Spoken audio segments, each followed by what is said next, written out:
بسم اللہ الرحمن الرحیم الحمد للہ وحدہ والصلاة والسلام علی من لا نبی بعد نبینا محمد وعلی آلہ وصحبہ وبارک وسلم تسلیما کثیرا اما بعد۔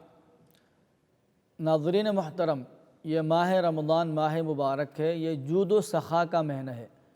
یہ اللہ تبارک و تعالیٰ کی راہ میں اپنا مال خرچ کرنے کا مہینہ ہے۔ جس طریقے سے ہم اپنے جان کی قربانی دے رہے ہیں، ظاہر رمضان کریم میں آدمی اپنے نفس اور اپنے جان کی قربانی دیتا ہے، اللہ تبارک و تعالیٰ کے حکم کو مانتے ہوئے اپنے نفس کو روک کر کھانے سے روکتا ہے، صبح فجر سے مغرب اور افطار تک، پینے سے اپنے آپ کو روکتا ہے، اپنے نفسانی خواہشات سے اپنے آپ کو روکتا ہے۔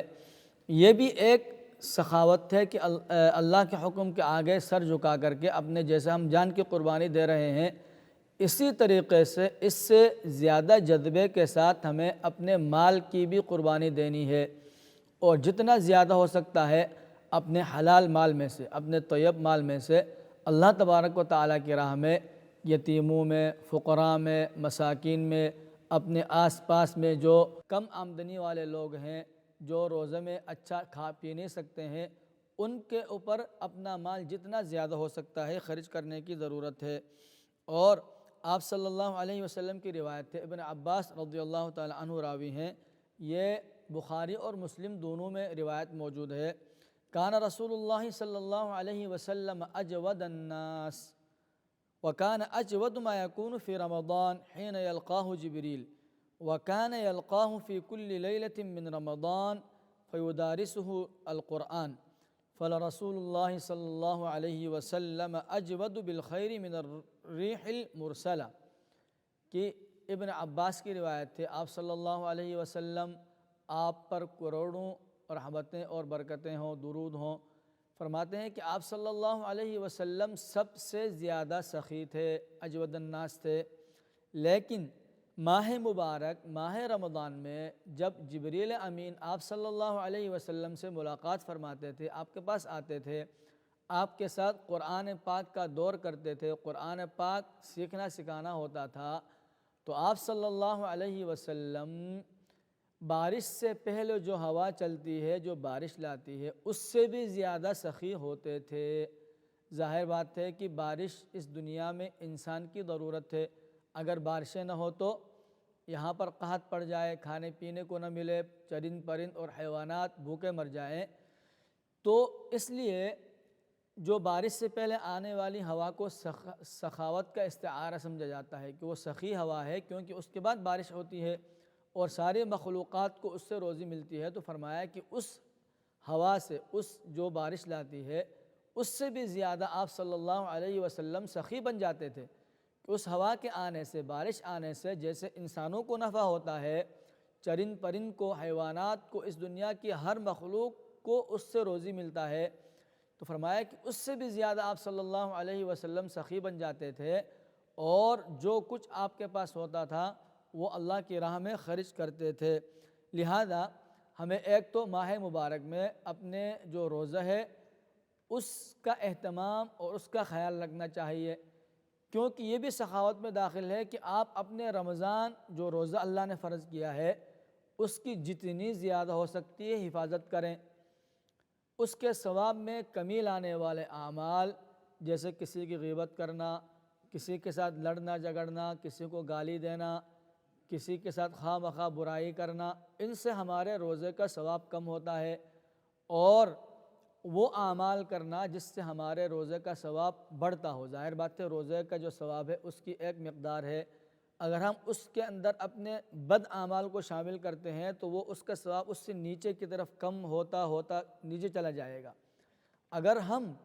اپنے رمضان کا جو ثواب ہے اس کے ساتھ اپنی نیکیوں کو ہم ملاتے رہیں گے، جیسے 5 وقت کی نماز فرض پورا کرنے کے ساتھ نوافل کا اہتمام کیا، سنتوں کا اہتمام کیا، اور اللہ کی راہ میں مال خرچ کیا، کسی محتاج کی مدد کی، کسی مریض کی عیادت کی، کسی یتیم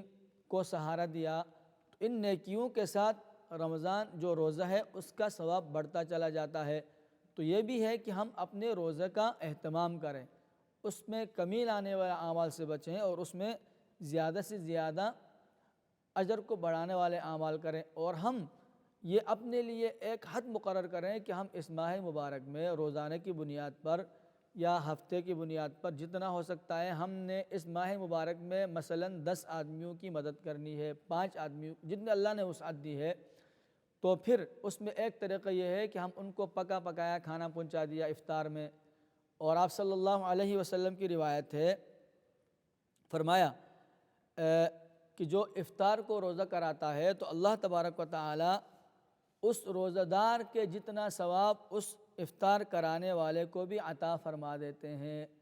اور مزے کی بات یہ ہے کہ اس افطار کرانے والے کے ثواب کی وجہ سے خود روزہ دار کا ثواب کم نہیں ہوتا، بلکہ دونوں کو مکمل ثواب ملتا ہے۔ اور یہ ترمذی کی روایت ہے اور ابن ماجہ کے اندر بھی ہے، صحیح روایت ہے۔ آپ صلی اللہ علیہ وسلم نے ارشاد فرمایا، من فطر صائما کان لہ مثل اجرہ غیر انہ لا ينقص من اجر الصائم شیئا، کہ جو کسی روزہ دار کو افطار کراتا ہے تو افطار کرانے والے کو اس روزہ دار کے ثواب جتنا ثواب اس کو ملتا ہے، اور پھر روزہ دار کے ثواب میں بھی اللہ تبارک و تعالیٰ کسی چیز کی کمی نہیں فرماتے ہیں۔ اور آپ صلی اللہ علیہ وسلم نے اطعام الطعام، دوسرے کو کھانا کھلانے والوں کی ترغیب دی کہ جتنے زیادہ ہو سکتا ہے دوسروں کو کھانا، چونکہ رمضان ہے، روزہ ہے، تو سحری میں پتہ نہیں بیچارے غریب مسکین نے کھایا نہیں کھایا، تو افطاری میں کم از کم آپ کا اہتمام ہو کہ آپ ان کو افطاری بھجوا دیں۔ اور پھر یہ روایت ہے اور ترمذی کی روایت ہے، اس میں آپ صلی اللہ علیہ وسلم نے ارشاد فرمایا، ان فی الجنۃ غرفا تری ظہورها من بطونها وبطونها من ظہورها، فقام اعرابی فقال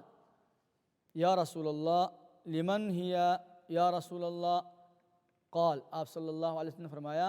لمن اطاب الکلام واطعم الطعام وادام الصیام وصلی للہ باللیل والناس نیام۔ آپ صلی اللہ علیہ وسلم نے ایک بار صحابہ کرام کے سامنے ایک کلام ارشاد فرمایا۔ آپ نے فرمایا کہ جنت والے کیسے ہوں گے، کہ جنت میں کچھ ایسے گھر ہوں گے، ایسے محلات ہوں گے کہ ان محل کا اندر اگر آپ جائیں گے تو آپ اندر سے باہر بھی دیکھ سکیں گے، اور اگر جب باہر نکلیں گے تو اتنے شفاف اور اتنے خوبصورت ہوں گے کہ آپ کو اندر بھی نظر آئے گا جیسے شیشے میں ہوتا ہے۔ تو ایک اعرابی نے عرض کیا، یا رسول اللہ اتنا پیارا محل، اتنا اچھا گھر، یہ کن لوگوں کے لیے ہوگا؟ آپ نے فرمایا، لمن اطاب الکلام، کہ جو آدمی اچھی بات کسی سے کہتا ہے، کسی کا دل اپنی زبان سے نہیں دکھاتا، یہ اس کے لیے ہے یہ گھر۔ اور وَأَطْعَمَ الطَّعَامَ، اور اس شخص کے لیے بھی یہ گھر اور یہ محل ہوں گے جو دوسروں کو کھانا کھلاتا ہے۔ اور فرمایا وَأَدَامَ الصِّيَامَ، اور پھر اس آدمی کے لیے بھی یہ محل ملیں گے جو اپنے روزہ کی حفاظت کرتا ہے، پورے روزوں کا اہتمام کرتا ہے۔ وَصَلَّى لِلَّهِ بِاللَّيْلِ وَالنَّاسُ نِيَامٌ، اور راتوں کو اٹھ کر اللہ تبارک و تعالیٰ کی عبادت کرتا ہے، قرآن پڑھتا ہے، تہجد پڑھتا ہے، نماز پڑھتا ہے، اور لوگ سو رہے ہوں۔ تو فرمایا کہ جس شخص میں یہ صفات ہوں گی یا ان صفتوں میں سے کوئی صفت کسی شخص میں ہوگی تو اللہ تبارک و تعالیٰ یہ محل اس کو عطا فرمائیں گے۔ لہذا ہماری کوشش ہونی چاہیے کہ ہم سب سے پہلے رمضان مبارک میں بھی اور اس کے علاوہ بھی ہمیشہ اچھی بات زبان سے نکالیں، خوبصورت طریقے سے مسکراتے ہوئے کسی سے بات کرنی ہے تو پیارے انداز میں ہم بات کریں، کیونکہ آپ صلی اللہ علیہ وسلم نے فرمایا ہے کہ اپنے مسلمان بھائی سے کسی کے ساتھ مسکراتے ہوئے خندق پیشانی سے پیش آنا بھی صدقہ ہے، ان تلقى اخاک بوجہ طلق، کہ کسی سے اچھے اور خوبصورت انداز میں ملنا، اچھی بات کہنا بھی صدقہ ہے۔ اور جتنا زیادہ ہو سکے اس ماہ مبارک میں ہم دوسروں کو کھانا کھلائیں، چاہے وہ کھانا ہم بنا کر کے تیار کھانا کھلائیں یا چاہے ہم کھانے کا جو سامان ہوتا ہے، جو کچھ بھی ہوتا ہے وہ پیک کر کے اس کے گھر تک پہنچائیں۔ اور اس کے ساتھ ساتھ روزہ کا اہتمام، اور پھر راتوں کو جاگ کر کے جتنے زیادہ ہو سکتا ہے وہ قیام اللیل کا ہمیں اہتمام کرنا چاہیے۔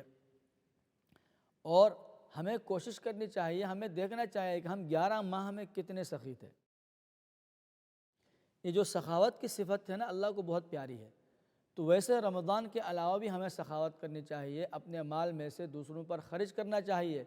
کیونکہ جو کچھ بھی مال ہمارے پاس ہے وہ ہم نے اپنے طاقت سے، ہمت سے، ہمارا اس میں کچھ نہیں ہے، اللہ کا فضل ہوتا ہے کہ جس کو جو چاہتا ہے، جتنا چاہتا ہے دیتا ہے۔ ایک تو ہمارے ذہن میں یہ بات ہونی چاہیے کہ جو کچھ بھی اللہ نے ہمیں عطا کیا ہے وہ اللہ کا دیا ہوا ہے، اور پھر اس میں سے اللہ تبارک و تعالیٰ کی راہ میں جو ہمیں پسندیدہ ہے، جو ہمارا پیارا مال ہے، اس میں سے اللہ کی راہ میں خرچ کرنا چاہیے۔ اور جتنی سخاوت ہم رمضان کے علاوہ کرتے تھے اس سے زیادہ سخاوت ہمیں ماہ رمضان میں کرنے کی ضرورت ہے۔ اور پھر اللہ تبارک و تعالیٰ نے سورہ آل عمران میں ارشاد فرماتے ہیں لن تنالوا البر حتى تنفقوا مما تحبون، کہ تم نیکی کو اس وقت تک نہیں پا سکتے ہیں جب تک اس میں سے خرچ نہ کرو جو تمہیں زیادہ محبوب ہے۔ تو ہمیں دیکھنا چاہیے کہ ہمارے پاس سب سے قیمتی مال کیا ہے،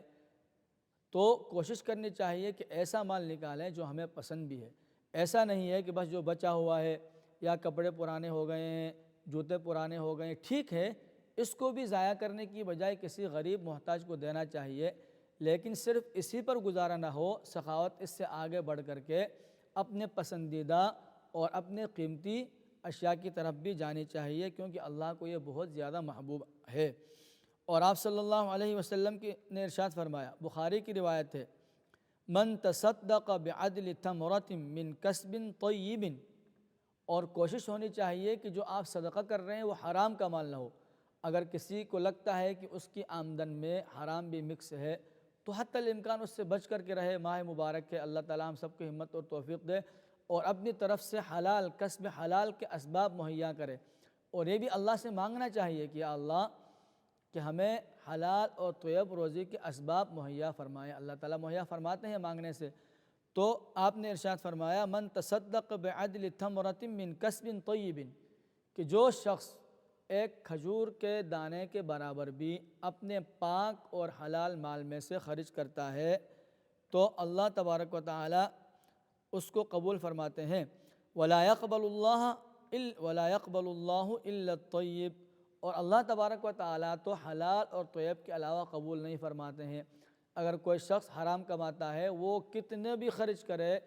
وہ ملین بلین کروڑوں لاکھوں میں خرچ کرے گا تو اللہ اس کو قبول نہیں فرمائیں گے۔ اللہ پاک ہم سب کو حلال اور طیب روزی عطا فرمائے۔ اور فرمایا کہ وَإِنَّ اللَّهَ يَتَقَبَّلُهَا بِيَمِينِهِ ثُمَّ يُرَبِّيهَا لِصَاحِبِهِ كَمَا يُرَبِّي أَحَدُكُمْ فَلُوَّهُ حَتَّى تَكُونُ مِثْلَ الْجَبَلِ، کہ جب ہم اپنا طیب اور حلال مال، چاہے وہ تھوڑا سا ہے، 1 درہم ہے، 1 روپیہ ہے، 1 کھجور کا دانہ ہے، جب ہم اس کو اللہ کی راہ میں خرچ کرتے ہیں تو اللہ پاک اس کو اتنا پسند فرماتے ہیں کہ حدیث مبارک میں ہے کہ اللہ پاک اپنے دانے ہاتھ سے اس کو قبول فرماتے ہیں، اس کو لے لیتے ہیں، اور پھر اللہ تبارک و تعالی اس مال کی جو چھوٹا سا ہے، جیسا آدمی ایک چھوٹا دانہ زمین میں ڈالتا ہے تو زمین کے اندر اللہ اس کی پرورش کرتا ہے، پھر وہاں سے بالی نکلتی ہے، پھر وہ بڑی ہوتی ہے، پھر اس کے اندر سے پھل یا جو بھی ہے وہ نکل آتا ہے۔ تو اللہ تبارک و تعالی ایسے ہی اس مال کی اپنے ہاں تربیت فرماتے ہیں، اور جیسے کہ تم میں سے کوئی اپنے کسی جانور کے چھوٹے بچے کی تربیت اور حفاظت کرتا ہے اور اس کو بڑا کرتا ہے، یہاں تک کہ وہ 1 دانہ، 1 کھجور، وہ ایک پہاڑ کے جتنے بڑا اللہ تبارک و تعالیٰ اس کو فرما دیتے ہیں۔ لہٰذا اللہ تبارک و تعالیٰ ہمیں زیادہ سے زیادہ حلال مال میں سے خرچ کرنے کی توفیق عطا فرمائے۔ اور پھر اللہ تبارک و تعالیٰ نے سورہ بقرہ میں مال خرچ کرنے والوں کے لیے بشارت دی ہے کہ اللہ تبارک و تعالیٰ صرف اتنا ثواب نہیں دیتے جتنا خرچ کیا ہے، بلکہ اس کو جتنا چاہتے ہیں بڑھا چڑھا کر کے عطا فرماتے ہیں۔ سورہ بقرہ میں ہے مثل الذین ينفقون اموالهم فی سبیل اللہ کمثل حبۃ انبتت 7 سنابل فی کل سنبلۃ 100 حبہ واللہ یضاعف لمن یشاء واللہ واسع علیم، کہ جو لوگ اللہ کی راہ میں مال خرچ کرتے ہیں تو ان کے اس مال کی مثال ایسی ہے جیسے 1 دانہ ہے، اگر ہم 1 دانے کو زمین پر ڈالتے ہیں تو انبتت 7 سنابل، کہ اس 1 دانے سے 7 بالیاں نکلیں، 7 بالیاں اس میں سے نکل جائے، اور فی کل سنبلۃ 100 حبہ، اور پھر ہر بالی میں سے 100 دانے اس میں اللہ تبارک و تعالیٰ کی طرف سے عطا ہوں۔ تو جب ایک دانے سے 7 بالیاں نکلیں گی، 7 میں سے ہر ایک میں 100 ہوگا، تو یہ 700 ہو گیا ایک کا۔ اور فرمایا کہ صرف یہ نہیں کہ اللہ تبارک و تعالیٰ ایک کا 700 عطا فرماتے ہیں، واللہ یضاعف لمن یشاء، اور پھر اللہ تبارک و تعالیٰ جس کے لیے جتنا چاہتے ہیں اس میں اضافہ فرما دیتے ہیں، واللہ واسع علیم۔ اللہ تبارک و تعالیٰ بہت علم رکھنے والے اور بہت ہی ہر چیز کو جاننے والے ہیں۔ تو لہذا ہمیں جتنا ہو سکتا ہے اپنے مال میں سے روزہ داروں کے اوپر، غریب فقراء پر، مساکین پر خرچ کرنا چاہیے۔ اور پھر یہ ابن ماجہ اور ترمذی کی اور ایک اور روایت میں آپ صلی اللہ علیہ وسلم نے ارشاد فرمایا، من فطر صائما کان له مثل اجرہ غیر انہ لا ينقص من اجر الصائم شیئا۔ تو لہذا ہمیں جتنا زیادہ ہو سکتا ہے اپنے مال میں سے اللہ تبارک و تعالیٰ کے راہ میں خرچ کرنے کی کوشش کرنی چاہیے۔ لیکن یہاں پر ایک اور نکتہ بھی ہے کہ جب ہم ماہ مبارک میں اللہ تبارک و تعالیٰ اپنے نیک بندوں کو توفیق عطا فرماتے ہیں، بعض لوگ بہت بڑے بڑے دسترخوان کا اہتمام کرتے ہیں، وہاں سینکڑوں ہزاروں لوگ اپنا روزہ افطار کر رہے ہوتے ہیں۔ اللہ تعالیٰ ایک تو اخلاص عطا فرمائے کہ ہم اخلاص کے ساتھ خرچ کریں، ریا اس میں نہ ہو، کیونکہ ریا اللہ تبارک و تعالیٰ کو پسند نہیں ہے۔ اور اس کے ساتھ ہمیں کوشش کرنی چاہیے کہ جو فقراء مساکین جو علم دین سے دور ہیں،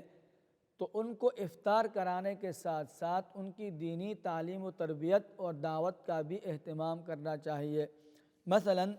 جب آپ ان کے لیے دسترخوان لگاتے ہیں، افطار کراتے ہیں، تو اس کے ساتھ ساتھ کچھ ایسا اہتمام کیجئے جہاں وہ جو بنیادی دینی تعلیمات تھے وہ سیکھ سکیں،